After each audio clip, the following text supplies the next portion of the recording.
Welcome back to Vault Talk. I'm your host, Ali La Rosa. Today we're joined by Priska from the African Student Association. The ASA is an on-campus organization that is committed to developing unity, strength, and community among African and non-African students. They work to raise awareness about African culture and issues, as well as clarifying misconceptions and educating people about Africa. But before we get started, we're going to check out what students know in Circle Talk. Can you name 3 African countries? South Africa, Egypt, and Morocco. Oh my god. No. Somalia, Chad, and I can do this. Nigeria? Yeah, I got that. Nigeria, Sudan, and Niger. I cannot name 3 countries in Africa. Harder question. Do you think you can name maybe 5 more? Nicaragua.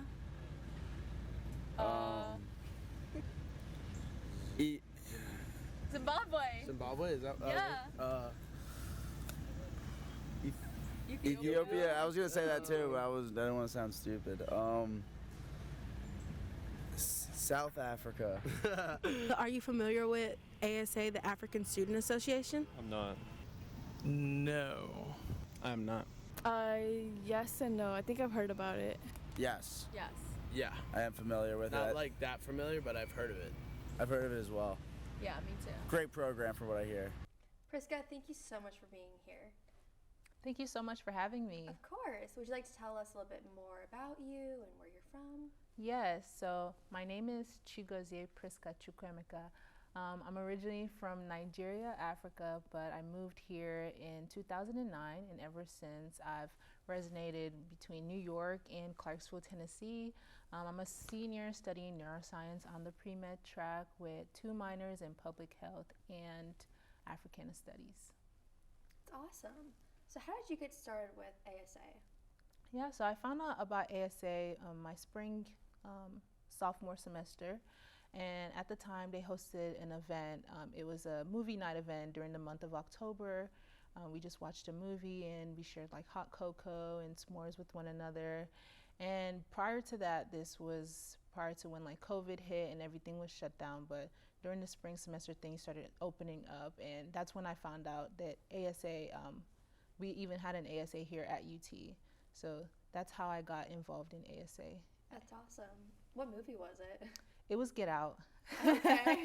Yeah, we watched Get Out, and it was actually my first time watching it. So it was a fun experience, and it was also nice to share a movie like that with a lot of my peers and also meet other Africans as well. And I felt like it was a very fun, funny, because there was a lot of commentations and all that. So I really enjoyed meeting other people and watching the movie and enjoying s'mores and hot cocoa with them. It sounds like so much fun. Yeah. So what would you say is your favorite memory of the organization? I would say my favorite memory of the organization is our Afro Showcase. So we had our first annual Afro Showcase on April 13th. And this is basically a continuation of the African Fashion Show. So in the past, the African Fashion Show would just consist of, contestants or participants showcasing African tradition and African fashion. But this year, I actually decided to add a little bit of a twist to it. So the Afro Showcase now is a 3-part show, first consisting of a fashion show, a talent portion, and a flag show. So we call the first part, which is the fashion show, Heritage and Style. So we have our participants showcase their African pieces from different countries, and you can see the diversity and like the differences between each country across Africa. And then we also have the talent portion, which we call Afro Showdown. So this is an opportunity for participants to show something that they love, whether it be dance, poetry, singing, or anything like that. Then we have the flag show, which we basically use to highlight some of the African countries that are represented here at UT or beyond. So some that aren't represented here as well, but just to grow awareness for some of the countries so that people do learn about those countries as well. That's amazing. So you mentioned African countries that are represented here. Which countries are those? So here we have a huge population of East African students. So we have people from Ethiopia. We also have people from Rwanda. So I would say like those are some of the biggest ones that we have. Eritrean, people who are Eritrean. We also have people from West Africa as well. So Nigerian, which is what I am. We also have people who are Ghanaian. We have people from Cameroon. And we also have people from Sudan, South Sudan, just all over, everywhere, honestly. That's awesome. So those people that came here, what has their experience been like so far? I would say that I can't speak for their experiences personally because, I'm not them, but from the comments that I've received and, just by observing the spaces and seeing how well, like, they're interacting with some of the events that we have, it seems to be that they really do enjoy them since they're coming back, and they're also sharing these event informations with their friends to just grow more awareness about ASA and also provide their friends or other students with a space where they can either like have like a home away from home or just feel comfortable to embrace their own individual selves. Yeah. See, I'm from Florida and I get homesick, and I can imagine being from a different country and feeling that because it's different cultures. It's different. It's not like just different foods, different fashions, and just to adapt to it. So in the organization, can you tell me about the events that you put on? You mentioned one, but is there any other ones that you've done? Yes, so we've hosted a Y2K Nollywood. Y2K Nollywood, it's an event that basically highlights the year 2000, but during this event, we highlight media. So Nollywood is one of the biggest form of medias in West Africa, particularly in Nigeria. That's where it originates from. But across Africa, there are many people who tune in to Nollywood and watch some of the movies. And most times in Africa, because of the many things that are going on that can be catastrophic or be tragic for most people, sometimes people need a way, like an outlet to, laugh, release, and, find something that's going to make them happy. So they tend to look to media to, bring out those good times or remind them of those good times that they once.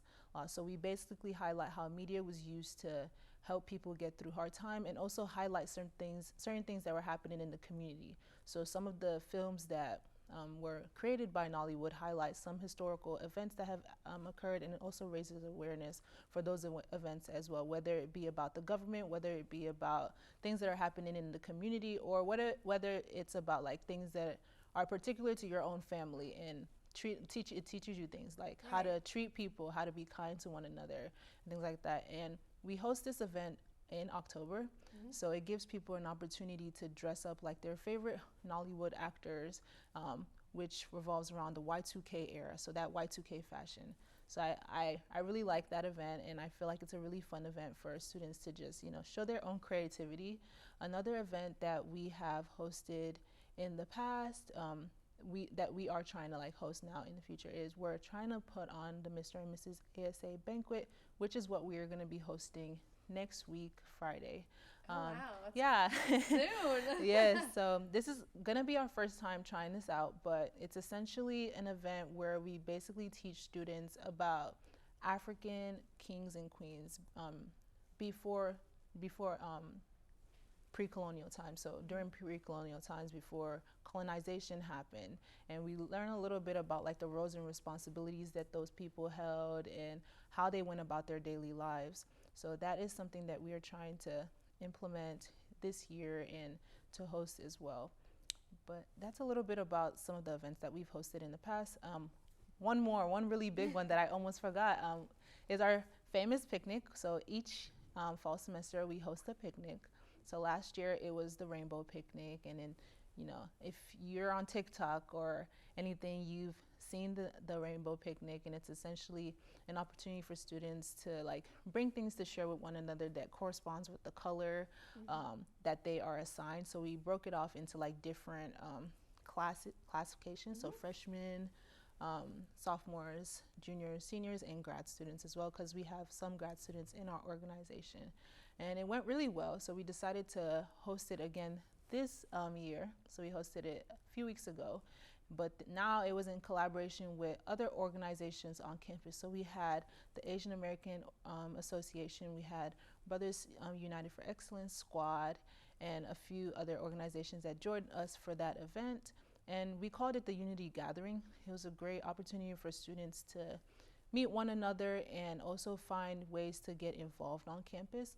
It's essentially a way for us to show solidarity amongst other organizations and show that we are one. And even though we are organizations that teach about different things, you can learn various things about each organization in order to boost your multicultural competence. Because it's not enough to only know about African history or culture. It's important to be well-rounded. Learn about Asian American history, learn about, how to be sophisticated and how to treat each other well, and how to create that fellowship amongst your brothers and your sisters, or people that you can consider like close friends as well. Right. You gave a lot of events. But I first want to go back to the Nollywood one. Yeah. So you mentioned like people dress up as their favorite actors. Which actor is your favorite actor?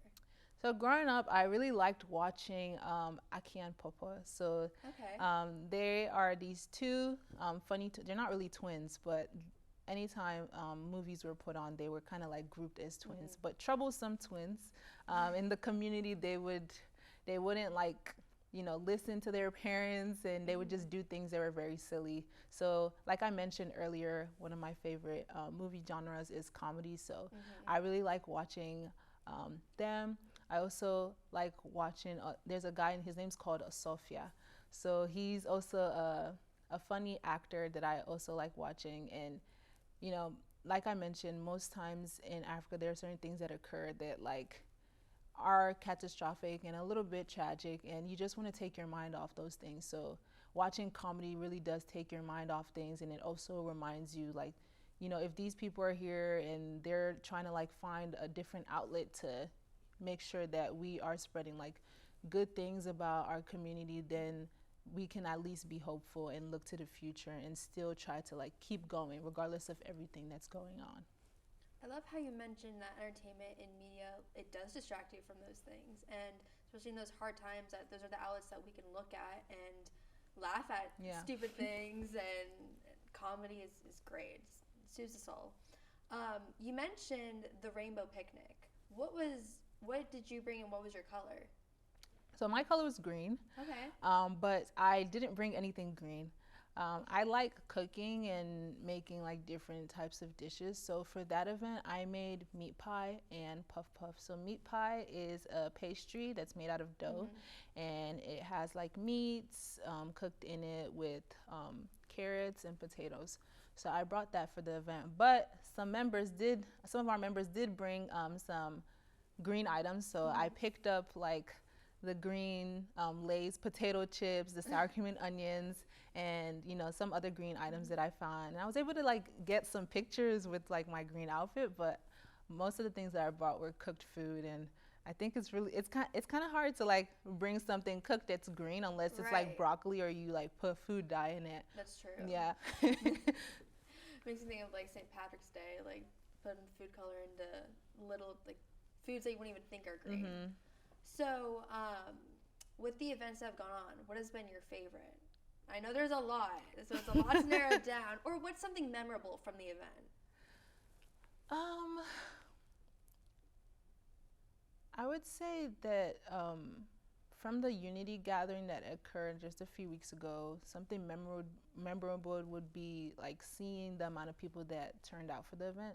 So we had over 100 people attend this event. So this number increased from the first time we had it, which was like around 78. So I was happy to see that a lot of people attended this event, and they were interacting with each other and mingling with one another. It wasn't one organization mingling with one organization or the other. Everybody was talking with one another, and people were also open to trying some of the foods there. We had some jollof rice and some chicken there, and some other things. So I was happy to see that people were interested and open to like trying something new.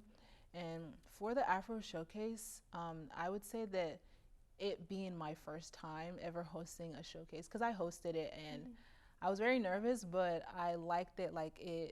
We were able to see the show from the beginning to the end, and everybody enjoyed it, and people did come and they attended and they watched, and we had great feedback from it. But I was just happy to see all of our members participate in the event and see that it was successful, and hopefully look to the future and know that this is something that we can continue for years and years on. You only go up. Yeah. So numbers will increase and increase. Exactly. So in your organization, the name Alex Haley is a big name. Would you Yes. like to tell us more about that person?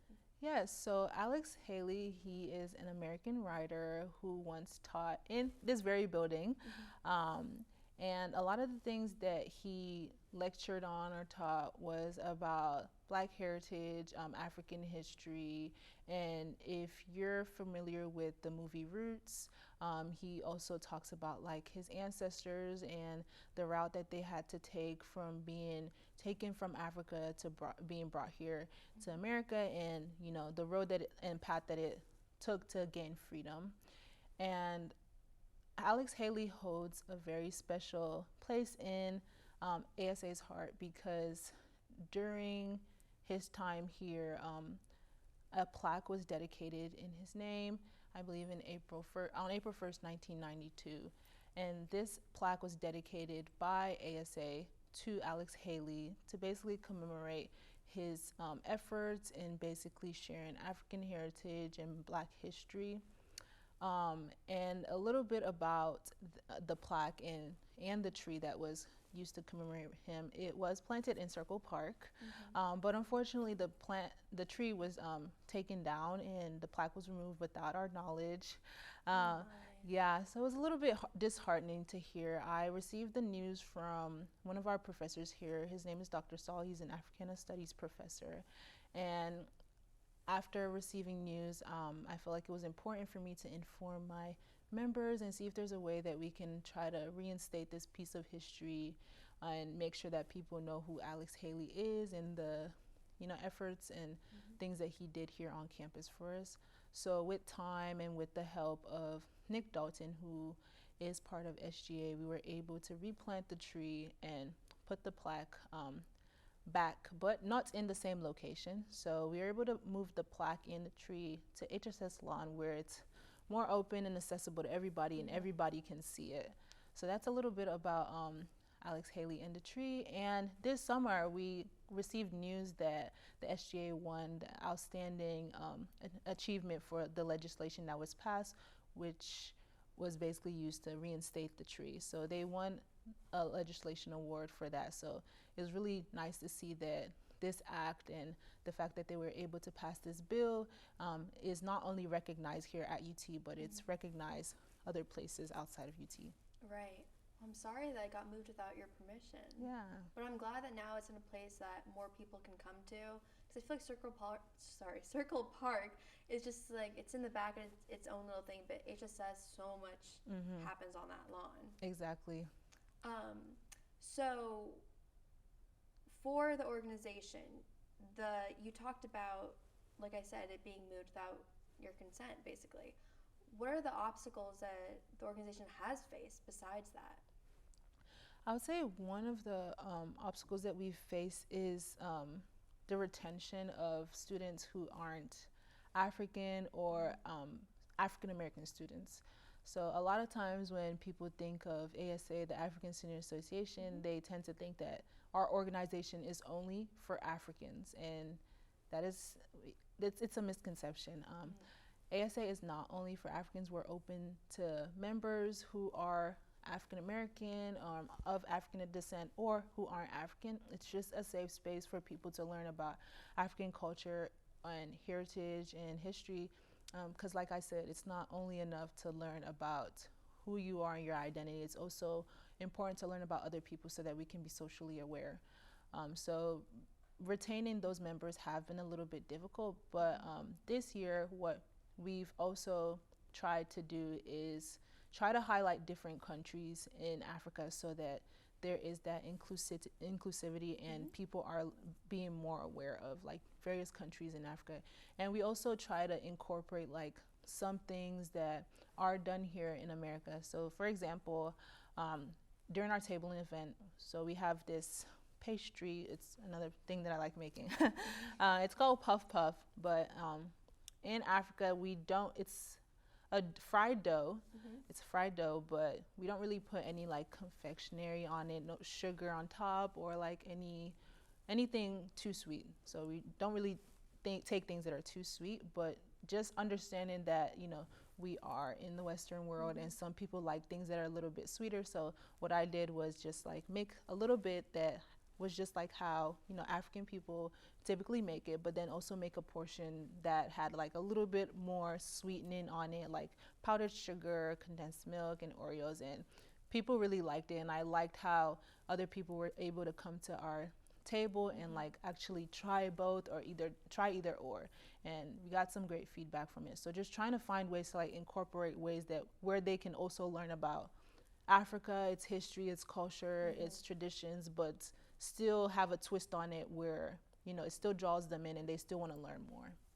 So you keep mentioning culture and how it's important. With those other organizations that you mentioned earlier, what is something that you learned from them and their culture? Yeah, so I would say with AAA, so AAA, the Asian American Association, is the only cultural organization that was at the Unity Picnic. Is that what you're asking? Yes. Okay. Yeah, so they were the only cultural organization that was at the Unity Picnic.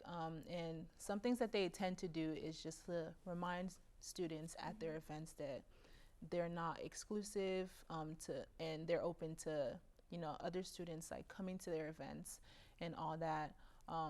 Also noticing that they gear like their events towards things that are like trending, and trying to appeal to people in a manner that can grow, that is more like that, appeal to them in a manner that they'll be more interested and more willing to receive that information.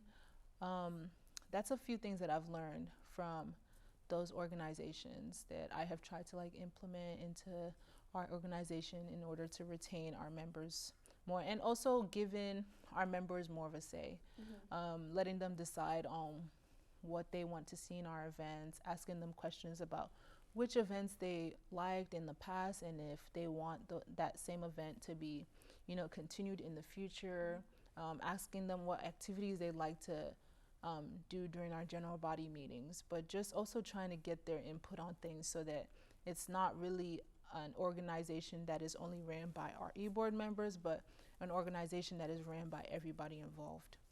Right. So on campus, there's a lot of organizations. We interview a lot here. What would be a dream collaboration with an organization on campus here? I would say I think we would like to work with the campus event board. They do a lot of things with bringing in like people from like out of state, or hosting big events, not just only for the campus event board, but like for the campus as a whole. Right. So one of my goals is to reach a broader audience, and like I said, we do struggle with like the retention of students who aren't African, or students who are African American, etc. So I want everybody, regardless of what race you are, to be aware of African history, African culture, things related to that, and also to be interested about learning about it as well.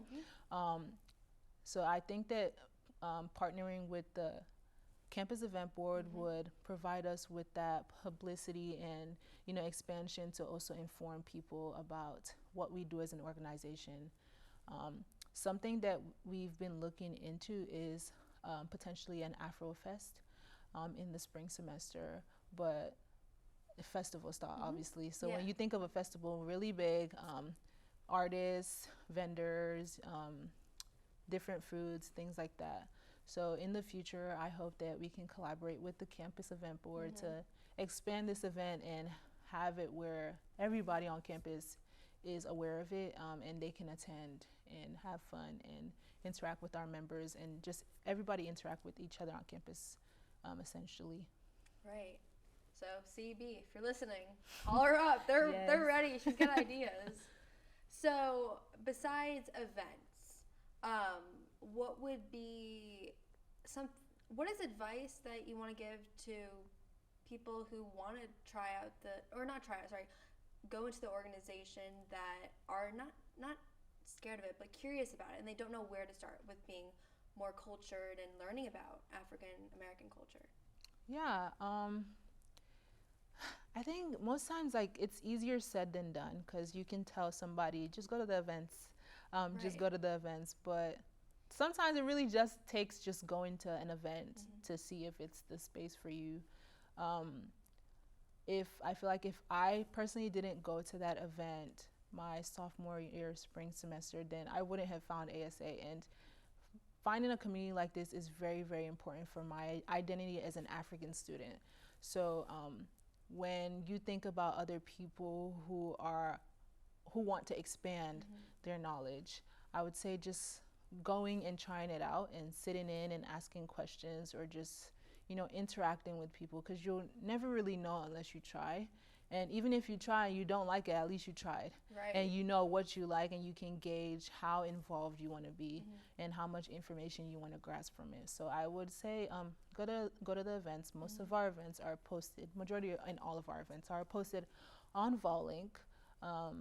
And you can also, like, if you see a member or if you see somebody who is in ASA, or if you know anybody who's in ASA, you can like ask them to, hey, are you going to any of their events? Can I tag along? Because sometimes it's better to tag along with a friend or somebody who knows about the organization. Right. It's comforting. Yeah. So that goes into my next question. For people that want to join, how can they join? Yeah, so that's my favorite part. So joining is very, very easy. Right now we have our applications on our Instagram. So we have our membership application. Very, very easy. It's a Google form that you can fill out. Put your name, last name, first name, last name, your classification, and then if you have been an ASA member in the past, you can let us know if you're returning or if you're a new member, so that we can like classify that and also know how we can better assist you, get assimilated into the organization. And then once you fill out that application, there's also a link in our Instagram where you can join our GroupMe. Joining our GroupMe is the best way to get join our organization, because that's where we push out a lot of information about when we're hosting our events, what we're doing next, or just anything. And it's also a space for people to share other things. So if there's something happening on campus or other resources or opportunities that are available to students, other people will post it in there as well. And then we also have dues. So just in order to be counted as a voting member, we'd like for our members to pay dues. They're only $10 for the whole year. So most at all. most organizations do like $20 for the whole year, but it's only $10 because we do recognize that most of us are college students and we are involved in other organizations. But essentially, the dues help us put on events for our members. They help us, give you guys what you want as members and help you, enjoy the experience. Right. So we really encourage for our members to do that. And we also do have we have a constitution just like other organizations. So there are some things that we'd like for our members to do as people who are part of our organization. So we encourage them to attend at least one social event. We also do fundraising events. So we also encourage them to come to our fundraising events, patronize us and support us in any way that they can. We also do community service events, and I don't want to brag, but brag all you want. Last semester we won the humanitarian award because of how many community service events we hosted, and that is all thanks to our community service chair, Fatima. She did such a great job hosting these events and getting our members and other people across campus to come in and help serve the community. So if you're looking for ways to, serve the community and get involved, we provide a lot of fun community service opportunities for students. But yeah, we just ask those three things. And we also ask that you attend our general body meetings. That's where you're going to get a lot of information about how to get involved in an event that we have coming up. And if you're looking for like leadership positions on campus, because we're all students and we all have future career goals, and some of those require that we gain certain skills, so we provide those opportunities as well. And currently we do have opportunities for students to gain some leadership experience. We have our subcommittees that we just recently opened last semester. So it comprises of social media, it comprises of fundraising and community service. So those are 3 areas where students can get involved and help our team put on most of the events that we have and make sure that we are expanding on ASA and doing what we can, the best that we can do it. So if anybody's interested in, leadership opportunities or learning how to interact with people in a team, we encourage you to join ASA subcommittees as a way to, learn about the things that we do behind the scenes. Love that. You were ready for that question. You had like a whole script in your head. I saw it. Well, thank you so much for being here, Priska. It's been so nice knowing more about the organization and the opportunities we have on campus with it. Well, that's all the time we have for you. I'm Ali La Rosa, and see you next week for another episode of Vol Talk.